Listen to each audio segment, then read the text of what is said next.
Donna. It's really good that you've made yourself available this morning. I know you're flat out. Happy. But, I thought that the people who visit our Ride Like a Girl website would love to find out more about you and the amazing person that you are. You have a bit of history, but you also, who you are today is kind of magic. You have been a coach for quite some time, and you've had quite a handful of athletes, maybe more than a couple of handfuls of athletes through. Can you name us a few? Maybe people might even remember some of the names that you're about to tell me. This is, if I miss anybody, I'm really sorry. Yeah, I haven't. Memory. I mean, if you look at that jersey over there, that's signed by Tracy Gaudry, Anna Wilson, Katie McTeer, Margie Hemsley, Liz Tadich, Juanita Feldham, and Naomi Williams.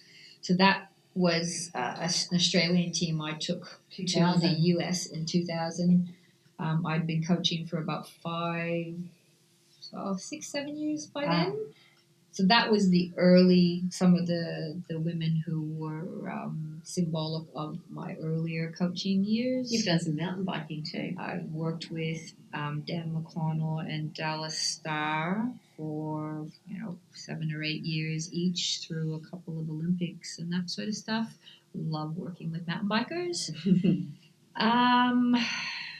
And you've got the obviously road cyclocross queen. Yes, I'm working with Lisa for quite a few years. I've also done work on the track with, was around when Michelle Ferris first started, worked with Karen Barrow on the track as well, Lindell Higginson, all through my earlier VIS days. Narelle Peterson, who was the first Australian female to win a world title in cycling when she won the individual pursuit as a junior. Worked, if you look through the current crop, Chloe McConville, Jess Allen, now working with Tessa Fabry. I've worked with Kendall Hodges. I've just got a great job, lucky. Are there any men other than Dan? I've coached a number of guys over the years as well. Actually DS some men's teams in the Sun Tour. How was that? That was really cool. Did happen to pick up the nickname Donna Brock for the way I drove in the convoy. Now you've reeled off a whole bunch of female names, and I did ask you for a couple Vicky of boys. Whitelaw, Bridie O'Donnell, heaps. We can come back to them. We can actually get you to write them down and put it in the story. But with the coaching and the coaching the women, you've been obviously really integral in a lot of women's lives with cycling. And they haven't all started cycling from what I call out of the womb. Because we get a lot of women these days in their 40s starting mountain biking or cycling for the very first time since maybe when they rode to school when they were 10. You just go, wow, you've left cycling alone for that long, but it's not too late. Just get back on the bike and start right down at the foundations, and it can be a sport for life. What would you tell? And I know that on Ride Like a Girl, I have a lot of women who are looking for just that support to say, hey, it's okay and you will make it. You don't have to be awesome from the moment you straddle a bike. I still love to go out and ride a bike just because it's fun. It's a vehicle where you get to experience fresh air, you get to have some exercise, you can turn it as social as you want, that you can find a group and go ride with them and stop and have a coffee, or you can use it. I often use it if I have something that I need to solve, a problem I need to solve mentally, I'll go for a ride by myself. And by the time I get home, invariably the solution has come into my head. So to me, it doesn't matter whether you're 6 years old or 70 years old. The bike can be a modality to offer you all of those things. So there's no way physically I can go out and do hard things like, to try and win a bike race back at an elite level. It's just never going to happen. But you're giving so much to other people now anyway. Oh, but it's still, the bike still gives to me in that I can still go out and enjoy the bike and get so much out of it. To me, that's the beauty of being on a bike. So it doesn't matter whether you start when you're 6 or when you're 50. It's the bike can give you so much. That to me is a really important thing. Yeah, and when you're talking about women getting involved through all age brackets, we have a spectrum in Australia where we've discovered some really talented women who didn't start riding a bike until they were in their mid to late 20s. And then that opens up a whole new career path for them. We have women who have been doctors, lawyers, physios, all these established professional careers, and happen to fall in love with the bike and then pursue that. So there's never an end to the possibility of getting involved in cycling and taking it to an elite level. I'd really like to start off with a little bit of history from when I first met you. And as much as I wanted to be a cyclist and really take that to the next level of being a good athlete, I was learning a lot about myself, including nutrition. And I remember one day I was doing 24-hour races and I was complaining about nutrition. I was complaining about how yucky food tasted and how I didn't like eating such and such. And you said to me, but Jess, it's nutrition, it's food, you're racing, you're not worried about a gourmet meal right now. You can do that later. Is it fueling you for what you need to do? And it sort of made me reflect and go, yeah, actually, while I'm racing, it's not about gourmet dinners. It's about actually fueling for what I'm actually trying to achieve. And I guess every now and again you meet people and they're like little catalysts, and you were one of those people in many different ways, not just about making me stop whinging, because I really wanted to whinge to someone about how yucky, race food tasted, and you wouldn't have a bar of it. But there's so many, catalysts that when I've met you and you've sort of channeled me along the way, and you may not even know that. And that's one of the things I think that you find so exciting about coaching, that you have such great influences on people. Look, I actually feel humbled to be able to do something that is my passion. Like, it's never been a job to me. And I just love the fact that I am able to facilitate someone's journey. It's not about the results. People might think I'm results driven. I'm not. It's about the journey. It's about helping an athlete get from where they are now to where they want to end up, and the process and helping them grow. Like, I just love that. And how cool is that to have that as a job? Yeah, it's really, I know from dealing with you coming into ergo classes like I've just done now, and how personable you are no matter what's going on, whether there's just a person who just wants to get fit or someone who really wants to be an Australian champion. You've got the exact same time and the exact same energy for everyone. And you can see that in you. Where did that come from? I don't know, to be perfectly honest. From the time I was in year 7, actually, when I was in year 7, my PE coach or teacher at the school I was at, I just adored him in the sense of what he brought to what I wanted to do and the way he engaged with people. And I've never actually acknowledged this in public. He was instrumental in me saying, I want to be a PE teacher. And from that point in time, I never wavered. And it wasn't until I finished my Bachelor of Physical Education that I discovered, I do want to be a PE teacher, but I think I want to work at a higher level. So I went on and did a master's degree so I could work at university.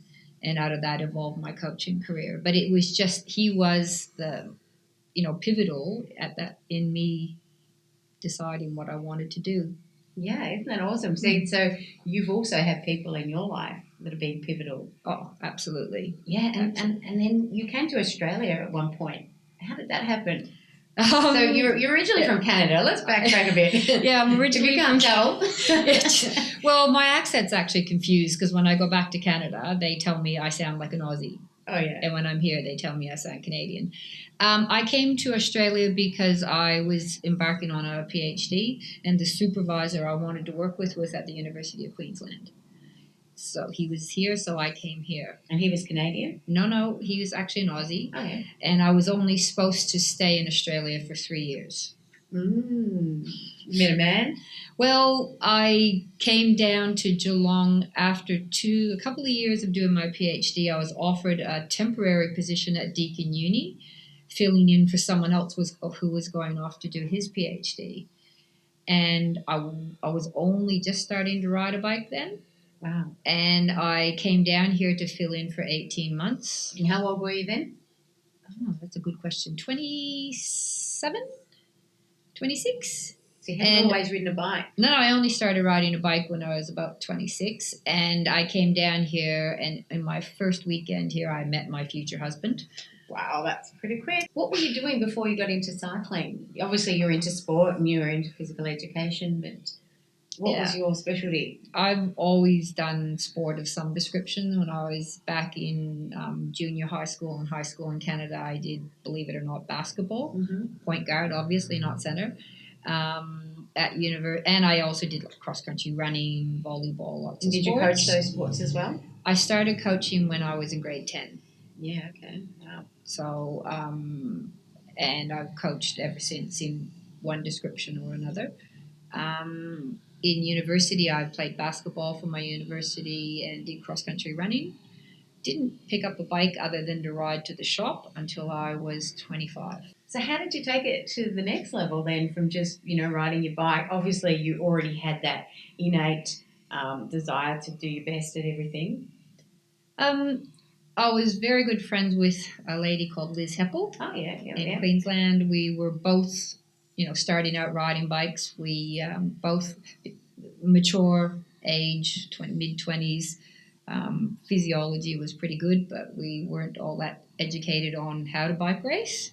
But we got thrown, after 1 year of riding the road, we got thrown into the Australian team in 86, which was the first year that Australia sent a team of women away to do a season in Europe. So in 85, they sent 4 women just to do Worlds, and then in 86, they sent a group of us off to do a number of tours, including the Tour de France. And you'd been seriously having a crack at cycling for a couple of years now? That was a year. A year. Wow. A year of racing. On. So yeah, we sort of logged in, and there were a few jokes about our green and gold stripes on our jerseys were to cover the grass stains when we fell off and all that sort of stuff. But having said that, that year Liz finished 5th in the women's Tour de France. We had, by the end of, within a couple of years, she ran 3rd in the Tour de France, 2nd in the women's Giro. We certainly learned a lot. And the women in Europe would have been racing since they were however old, probably from track and grown up, or was it similar? No, the biggest difference for women in Europe is they can do their competitive season and live at home. To be an Australian, you have to relocate to Europe for 8 or 9 months of the year. That's what the current practice is.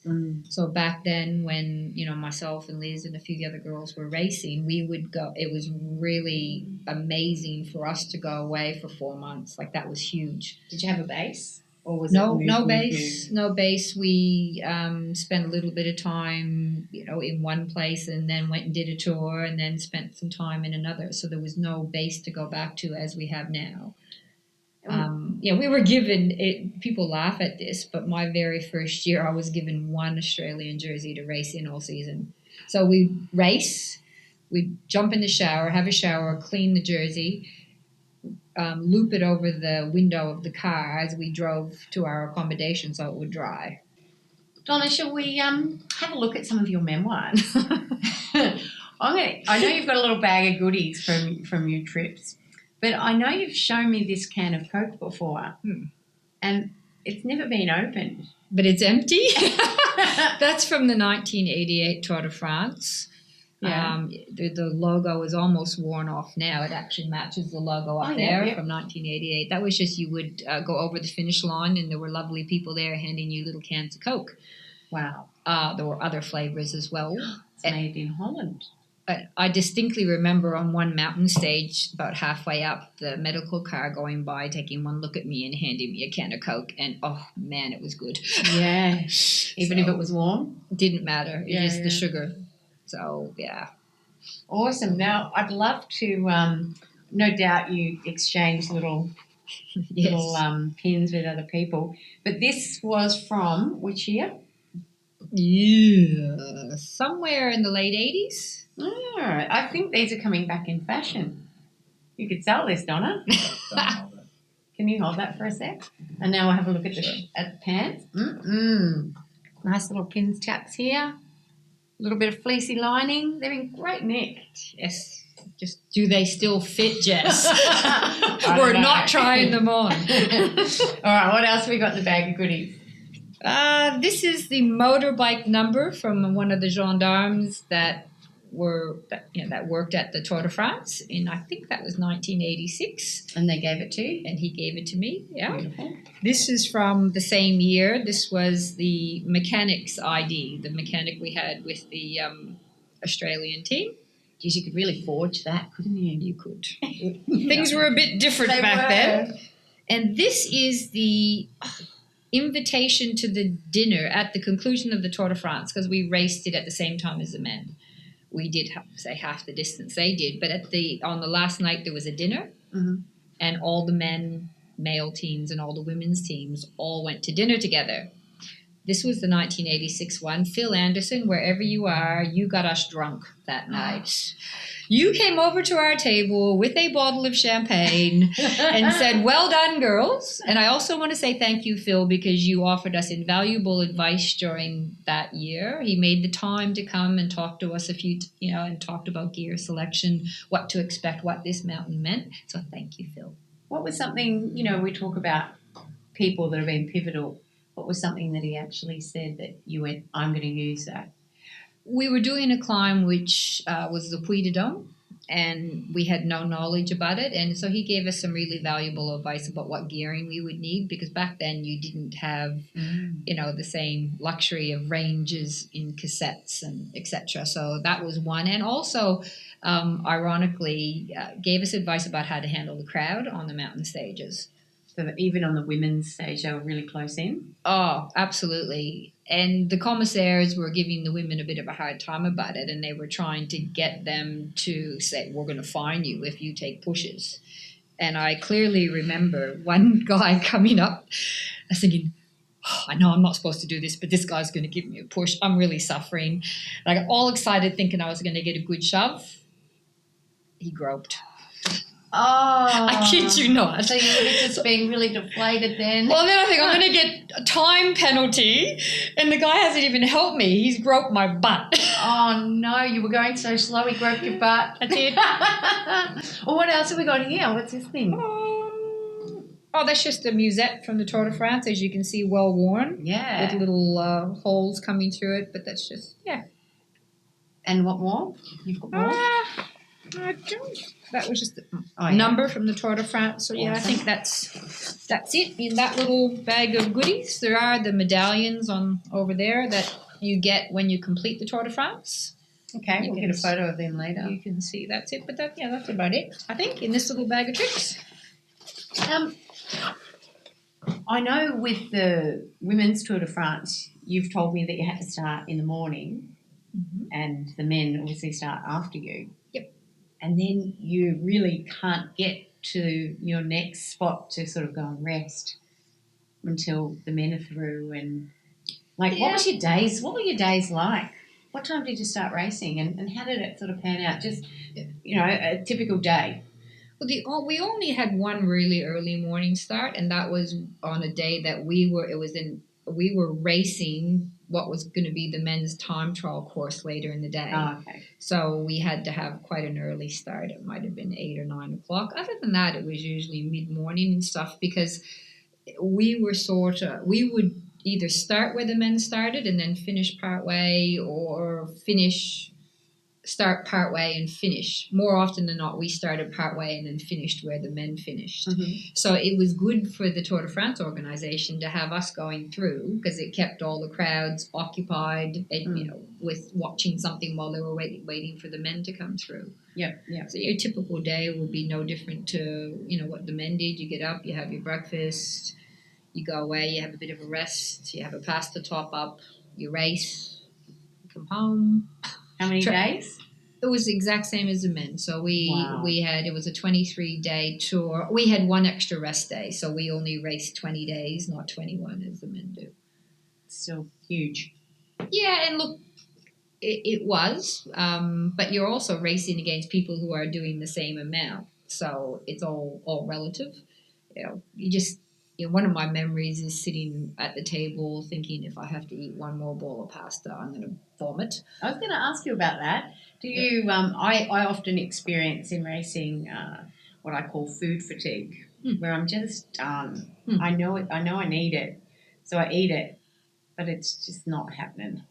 Well, yeah, you definitely. It doesn't. It actually didn't matter what the food was. It was just you're tired of eating, but you have to. And I don't know how the men do it, because they're racing double the distances we were. But then there's the other factor that the Tour de France organization obviously would send out instructions to each hotel. This is the type of menu that we want served. So every single hotel you went to around the Tour de France, pureed vegetable soup, grated carrot, it was all very similar menu. Yeah. So you couldn't go, new hotel, we might get a different breakfast. Yeah, every now and then we did score and get something a bit different, and we were very grateful for that. Yeah, for sure. Let's fast forward a little bit. You've done the Tour de France for women. You did once, twice? Three times. Three times. Then you came, and so on the third time, 86 was your first, 87, 88. Yep. Right. And then around then, what other exciting things did you do? Well, there were other races. Like we did some racing in the US. You had the women's. I rode in the first women's Giro, which is now the only Grand Tour left on the calendar. What was that like? That was really cool, because we probably raced as much distance as we did in the Tour de France, but in a shorter number of days. Like it was 11 days. A really standout tour for me was when we used to go do what was then called the Ore-Ida, which then became the Hewlett-Packard, which was a tour in Idaho, in the US. And we actually one day raced. It wasn't sanctioned by the UCI because they didn't comply with the maximum distances for women. At that stage, the maximum distance sanctioned by the UCI was 120K. So you got to do more. And we did 170K, one stage, and it was and might I add that Australia won, our team, yay. That's cool. And we averaged over 40K an hour for 170K. Wow. In those early days, it was very much believed that women couldn't do as much as men, and so that was really pivotal in helping to prove. And the man who ran the tour, Jim Rabdow, was visionary in the race. He ran the race for, I don't know, it had to be 10 years or so, and he backed women, and it was pivotal in letting women, or providing them with the opportunity to prove what they could do. I'm going to ask a question that hopefully you as an insider can tell me. Because people always ask me this question when I do 24-hour races.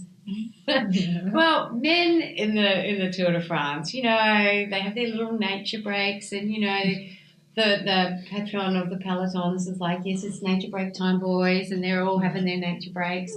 What do the girls do? Actually, exactly the same.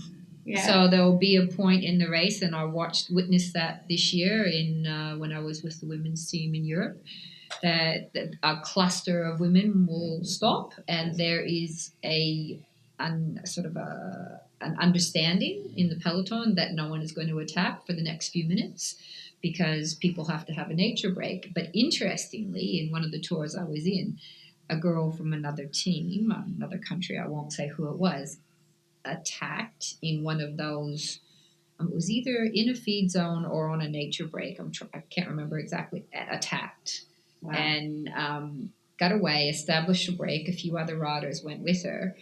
And the reaction, the ethics of the women's pro peloton is such now that at the conclusion of the stage, no, actually the next morning, her DS made her go and apologize to every team in the race because of her breach of the unwritten ethics in the women's pro peloton. And she learned a very valuable lesson out of that. I mean, you've obviously got to be a little bit respectful. I watched one group of women stop, and 10 meters down the road were spectators. So that's really not good. That's not a good look. It's not, so you have to be mindful of that as well. Those girls did get fined, which I was pretty happy about. You pick a spot that's a little bit respectful of your environment and the people around you. From a coaching perspective and a scientific perspective, there are studies that show that the longer things go out, the more evenly placed men and women become. Yeah, absolutely. And they say, you talk about how long is long enough for women to race. I mean, I personally don't want to race the distance men race. Happy for them to do it. Yeah, who wants to do 250 with 4 goals? Yeah, well, exactly. I'm happy with where the distances are for women now. I think they've got it dialed really accurately, in terms of your time trial distances, your road race distances, and everything. I think it's really appropriate where it stands right now. And then, Donna, you got into coaching. That sort of fell in your lap? No, because my background was PE, physical education and stuff. When I But the VIS sort of grabbed you pretty quick, didn't they? I was an athlete at the VIS, yeah. So I've been there since it opened. And when I, stepped back from competing, that season I was offered to take the Victorian team away to nationals, and I declined because I felt I needed to separate for at least a year from being a teammate to coaching the teammates. But then about a month later, I got offered a coaching scholarship through the VIS, which I accepted because, nationals were finished. We had that little degree of separation, so to speak. Yeah, so I've been coaching since. But even when I was racing, I was coaching people. Yeah, so it's never left you ever, and you've always just been, And I think that's just the natural, you were born that way. You're born to be a leader. I mean, not when I say a leader, it's someone who can give advice and coach people, and also I think the element that you have is the respect of, I've been there, I've done that, even though things have changed, I understand. I may not be you, but I do understand, and I can put myself in your shoes. Look, one of the things that you have to be careful with as a coach is not to make yourself as the basis of all comparison, because things have changed. But conversely, I think that it is really important to be able to still have that feel and the understanding so that's why I like to get out on my bike and still do some riding, to keep in line with the skills, with if I'm setting new efforts for someone, I actually like to still try and do them. And it's not you don't have to do that as a coach for sure, but it's a part that I enjoy doing because I feel still integrally involved in every step of the process. I can imagine when you're setting out maybe a new program or a new training session that you sort of have in your head that technically that will work. It feels good to have actually done it. Because then you absolutely. can say, and at this point you will feel fatigued. You push through and it's just I guess that tactile learning of then being able to present your scientific sort of basis as well. Well, you can have these great ideas and the best of intentions, but sometimes your great idea needs to be tweaked. Sometimes it needs to be thrown out. I just like having the ability to trial a few things myself just to keep my hand in it. Now, mind you, when I'm away with the girls, I don't do any hilly rides with them anymore. I stick to the flat rides. So I know my place. Yeah. But, it's also nice to get out and go for a ride with the team and to get, just to be able to experience that with them. So, Donna, we won't give away your age, but I know that you've had a good 50 years and some. And you've been involved in the cycling world for, wow, 20, I don't know, maybe 30 years, something? I'm not sure. Yeah, probably 30. Yep. Yeah, that's awesome. You've learnt so much from your own experiences, but I think more than ever, dealing with so many people from just average housewives to corporate guys who rock up and do your ergo sessions religiously for many, many years and rock up at 5 a.m. with you, through to Australia's best who are representing at a world level. And so you've got so many experiences that I think the rest of us would just go, wow, you must have an awesome life. From my perspective, I see it and I think, how do you do it all? But look, there's probably so many things that you would have to share. And from your experience as a coach, how would you explain your job? I'm a facilitator. My job is to facilitate people getting where they want to go. Part of that, to me, what's really, really important is to always be 100% honest and realistic about, people will come and say, I want to do this, this is my goal. And if I believe that that's achievable, great. If I don't think it's achievable, then I have to reshuffle in a way that isn't deflating, but is still honest.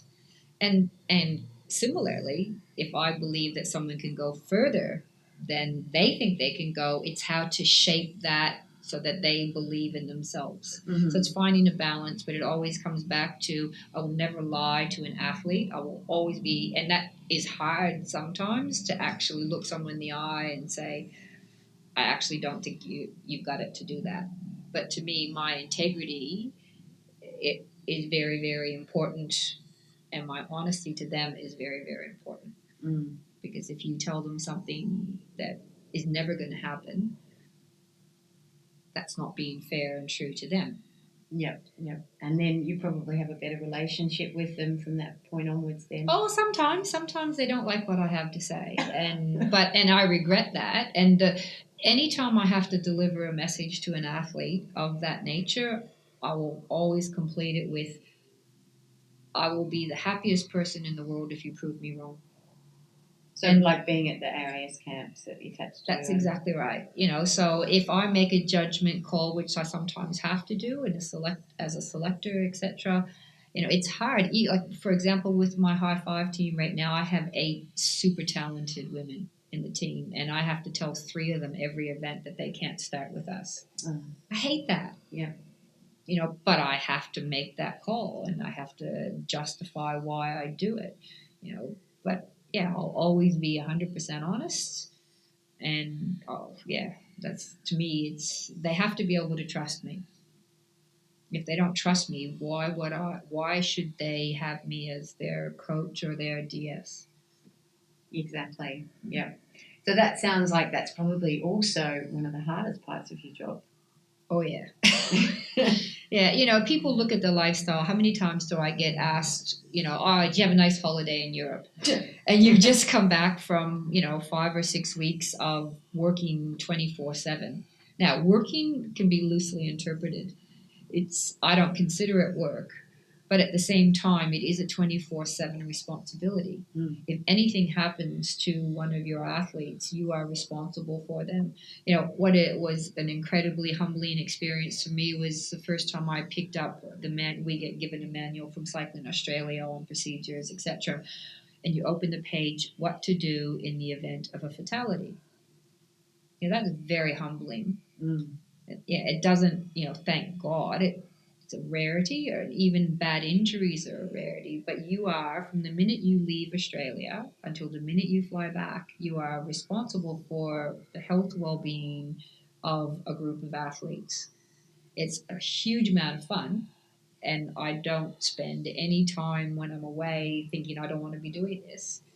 When you do get home, you go, to actually let go of the responsibility.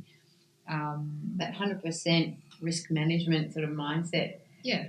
Even when you're asleep. That's would exactly be right, going. because you could have an athlete knock on your door at 2 a.m. on vomiting. What do you do? So again, I mean, I love every minute of it. I would not want to change what I do, but it does come with a responsibility that never goes away for the entire time that you're away. And do you see yourself just coaching until the day you don't? I don't know am, when yeah. that would Look, be. I don't see myself stopping coaching as long as I'm capable, and yeah, I want to keep going because I just love it. It's just I see it. It's my calling. I don't know if that might sound a bit corny. No, It's my passion. It's what I've always wanted to do, and I just can't see myself doing anything different. How much riding a week do you get in?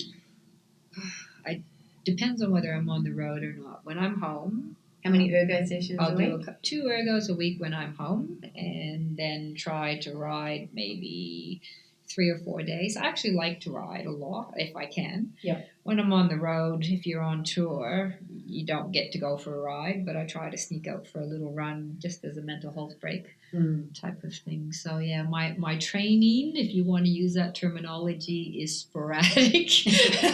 But it makes you feel good. Yeah, absolutely. Yeah, absolutely. I guess that's the point I was getting at, is that even if you can get one ride in a week, Absolutely.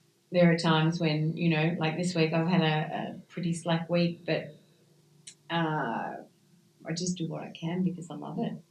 This weekend is going to be probably the second weekend that I've been at home since the end of June. And I can't wait to go out for a ride with my Ocean Grove bunch. On Saturday morning? On Saturday morning, 7 a.m., and stop and have a coffee at the end just to catch up with people. Oh, beautiful. Thank you so, so much for your time, Donna. You're just such a breadth of knowledge, and you are a huge influence on Australian women's cycling. I'm glad that we have been able to take you away from Canada. I know you're going back there for a holiday soon, but I'm glad that you're an Australian. I am too. I mean, I love both places, but this is a great country, and thank you, Jess. All right, wonderful. Thank you.